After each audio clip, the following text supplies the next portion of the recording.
नमस्कार मित्रों, मैं एस.वी. भारद्वाज आपका स्वागत करता हूं। दोस्तों, एक बहुत बेहतर और महत्वपूर्ण परिवर्तन है। दोस्तों, शनि का परिवर्तन जब हो तो कुंभ राशि वालों के लिए ये काफ़ी लाभदायक स्थितियां बनाने वाला है। शनि अपने नक्षत्र में 117 दिनों के लिए 20 जनवरी से लेकर 17 मई तक रहेंगे। शनि के 3 नक्षत्र हैं, पुष्या नक्षत्र, अनुराधा नक्षत्र और ये 26वां नक्षत्र है उत्तरा भाद्रपद नक्षत्र। इस नक्षत्र में प्रवेश करेंगे 20 जनवरी को। और इसका आपको कितना फायदा होता है, शनि की इस स्थिति के कारण, अपने नक्षत्र में प्रवेश होने के कारण आपके लिए शनि कितने लाभदायक हो सकते हैं, आपको किन क्षेत्रों से लाभ हो सकता है, कौन से रिश्ते नाते आपके काम आते हैं, आपका पारिवारिक लाइफ कैसा रहता है, आपके नौकरी के ऊपर इसका क्या प्रभाव होगा, व्यापार के ऊपर, और आपकी धन की स्थिति खास रूप से डिस्कस करेंगे।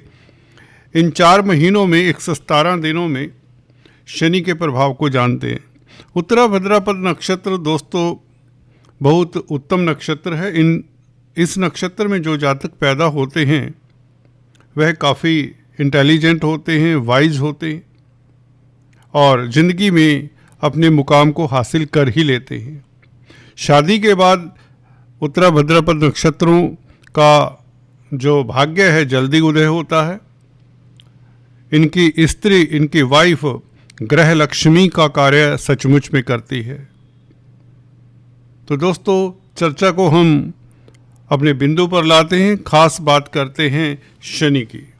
शनि का अपने नक्षत्र में प्रवेश करना, द्वितीय भाव में आपके गोचर कर रहे हैं। कुंभ राशि वालों, आप गौर कर लीजिए। अगर आपको अपना लगन मालूम है तो ये चर्चा लगन पर भी आधारित है। जैसे कि आप देख रहे हैं, गुरु की राशि में शनि अभी गोचर कर रहे हैं और अगले साल तक यहाँ पर रहेंगे और इस साल कोई ट्रांजिट नहीं करेंगे। 2027 जून तक शनि द्वितीय भाव में विद्यमान रहेंगे। उतरती हुई 7.5 है कुंभ राशि के ऊपर, लगन के ऊपर कोई 7.5 नहीं होती। दोस्तों, शनि सेकंड हाउस में अपने नक्षत्र में एक सूत्र है दोस्तों, सिंपल है। कोई भी ग्रह अपनी राशि में हो, उच्च का हो, मित्र क्षेत्री हो या अपने नक्षत्र में हो, कोई भी ग्रह अपनी राशि में हो, उच्च का हो, मित्र क्षेत्री हो या अपने नक्षत्र में हो या D9 चार्ट में भी अपनी राशि में हो, मित्र क्षेत्री हो, उच्च का हो, तो वह राजयोग कारक होता है, सुखद फल देता है। यहाँ पर शनि मित्र के घर में तो नहीं है, परंतु गुरु इनके दुश्मन नहीं होते। गुरु के साथ इनकी समता रहती है, ना मित्रता है ना दुश्मनी है। तो इसलिए चलिए ठीक हैं। द्वितीय भाव में वैसे भी राशिपति का बैठना अच्छा ही होता है। खासकर कुंभ लगन राशि की अगर चर्चा करें तो सेकंड हाउस में बैठकर यह आपके कैरियर के लिए अच्छा है। अपने नक्षत्र में हो जाने के कारण कैरियर में आ रहे अवरोध तो दूर होते ही होते हैं, क्योंकि सेकंड हाउस अर्थ त्रिकोण का हिस्सा है। कैरियर संबंधित मामलात में प्रोग्रेस होगी ही होगी। कामकाज को लेकर नई रूपरेखा बनेगी। एक मन में उल्लास सा होगा, एक मन में एक खुशी होगी, मन में कहीं ना कहीं मनैक स्थिति जो है वह अच्छी हो जाएगी। यहाँ पर शनि को बल मिल जाता है। बेसिकली कोई ग्रह अपने नक्षत्र में हो तो एक्स्ट्रा बल से युक्त होता है, स्ट्रोंग हो जाता है, उसका प्रभाव क्षेत्र बढ़ जाता है। शनि का प्रभाव सेकंड हाउस से आपको कई तरह के सुख साधन मिलते हैं, चल प्रॉपर्टी बढ़ती है। शनि से संबंधित अगर कामकाज कर रहे हैं तो स्थितियां आपके लिए अनुकूल रहेंगी। कुल मिलाकर शनि का ये गोचर आपके लिए बहुत अच्छा है। लग्नेश का राशिपति का दोस्तों सेकंड हाउस में बैठना वैसे ही अच्छा होता है। आप वाणी से धन कमाने वाले होते हैं, कुटुंब के लिए जी जान लगा देने वाले होते हैं, आप फैमिली मैन होते हैं। इस अवधि में अपने नक्षत्र में प्रवेश करने से फैमिली के लिए आपके पास भरपूर समय होगा, क्वालिटी टाइम आप अपनी फैमिली को दे सकेंगे और कहीं ना कहीं धन की स्थिति भी बेहतर होती है अपने नक्षत्र में प्रवेश करने से। खासकर विदेशी कामकाज में भी आपको सफलता मिलने के योग बन जाते हैं। एक्सपोर्ट इंपोर्ट के कार्यों में खास सफलता मिलने के योग बन जाते हैं। इस तरह की स्थिति में अगर आप सोशल वर्कर हैं, समाज सुधारक हैं या अध्यात्म से जुड़े हुए हैं तो भी अपने नक्षत्र में उत्तरा भाद्रपद नक्षत्र में शनि का प्रवेश कुंभ राशि वालों के लिए बहुत बेहतर रहेगा। कुंभ राशि के लिए ये महत्वपूर्ण समय रहेगा, खासकर फैमिली मैटर्स को लेकर, कैरियर को लेकर, विदेशी व्यापार को लेकर, धर्म कर्म को लेकर और कहीं ना कहीं निवेश अगर करना चाहते हैं, विदेशों में अगर निवेश खासकर करना चाहते हैं तो बहुत उत्तम रहेगा।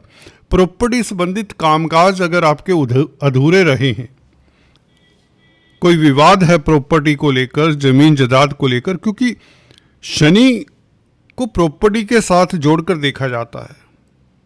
कंस्ट्रक्टेड जो मकान होते हैं, बने हुए जो मकान होते हैं भाई बहनों, शनि उसके कारक होते हैं।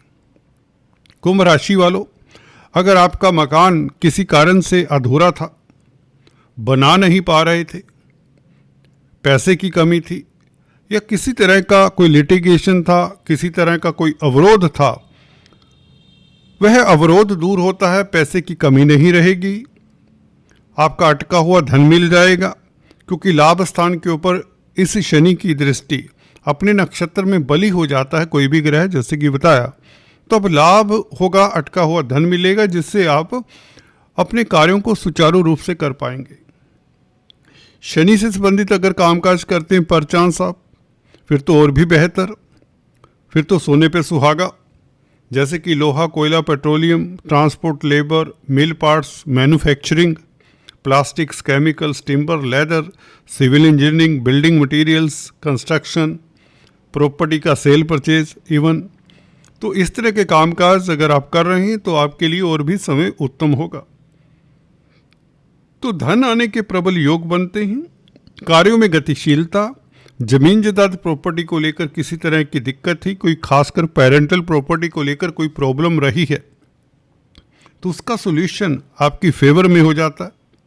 गुरु वैसे ही आपकी फेवर में बैठे, पंचम भाव में गुरु का गोचर, लगन को गुरु को देखना, गुरु का देखना, ये बहुत बेहतर है। जो राहु की उदंडता कंट्रोल में रखता है, राहु आपको एम्बिशियस बनाता है, ये अच्छी बात है, परंतु गुरु का दृष्टि राहु के ऊपर, ये राहु जो शॉर्टकट से धन कमाने की लालसा जगाता, उसको कंट्रोल करता है। तो गुरु का गोचर पहले से ही शुभ है, शनि का भी शुभ हो चला है और भी शुभ हो चला है। तो कुल मिलाकर ये स्थितियां जो बन रही हैं, ये राजयोग कारक हैं। इस तरह के गोचर में हमने पाया है व्यक्तियों का अपना मकान बन जाता है, शिक्षा के क्षेत्र में लाभ होता है, छात्रों को खास सफलता मिलती है और खासकर पारिवारिक लाइफ, दाम्पत्य जीवन, वैवाहिक जीवन मधुर रहता है। शनि दूसरे भाव में हो, गुरु चतुर्थ या पंचम भाव में हो, तो मैंने देखा है, लाल किताब का भी कथन है कि ऐसे व्यक्ति देखने में बड़े सिंपल ही क्यों ना हो, परंतु होते बहुत ज्ञानी हैं और काफ़ी कामयाब होते हैं। तो गुरु का इस स्थिति में और राहु का शनि के पीछे बैठना, आपकी कुंडली का एक सूत्र बता देता हूं दोस्तों। अगर आपके हॉरोस्कोप में कोई भी ग्रह कहीं भी बैठा हो, उसका रिजल्ट, उसकी महादशा का रिजल्ट आपको चेक करना है, तो उसके पीछे वाले ग्रह को देखें। अगर जिसकी महादशा आपको देखनी है उसके पीछे शुभ ग्रह बैठा है, केंद्र त्रिकोण का मालिक बैठा है, तो ग्रह की दशा अच्छी जाएगी। अगर यह चंद्रमा के होरा में है तो सुनिश्चित हो जाता है कि महादशा आपकी अच्छी जाएगी। तो गोचर के साथ अपनी कुंडली में इन ग्रहों को भी देख लिया करें कि किस ग्रह की महादशा अंतर्दशा है।